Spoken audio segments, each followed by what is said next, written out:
अवधूत चिंतन श्री गुरुदेव दत्त श्री स्वामी समर्थ। तुम्हाला किंवा तुमच्या घरातल्या कोणाला नजरदोषीचा प्रॉब्लेम आहे का? मग तो तुमच्या घरातल्या लोकांकडून असेल, ऑफिस मधल्या लोकांकडून किंवा आजूबाजूच्या इतर लोकांकडून जर तुम्हाला नजरदोषीचा प्रॉब्लेम होत असेल, त्यांच्याकडून जर तुम्हाला निगेटिव्हिटी येते असं वाटत असेल, तर तुम्ही अशा वेळी काय उपाय कराल? आपण प्रत्येक जण आपल्या घरी संध्याकाळी श्रीराम रक्षा स्तोत्र, हनुमान चालीसा, हनुमान स्तोत्राचं पठण प्रत्येक जण करतो। त्याचबरोबर सगळ्यात प्रभावी असा उपाय म्हणजे हनुमान वडवान स्तोत्र।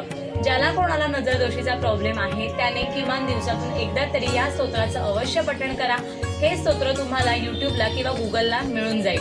तर हनुमान वडवान स्तोत्राचं दिवसातून एकदा पठण करायचं आणि त्याचबरोबर देवाला विनंती करायची की माझ्याविषयी जीही व्यक्ती कोण वाईट विचार करतोय तर देवा त्याला सुबुद्धी दे की तो माझ्याच विषयी काय पण इतर कोणाविषयी सुद्धा वाईट विचार करू दे नको, आणि तुझी कृपा माझ्यावर अशीच कायम राहू दे, ही रोज देवाला विनंती करायची।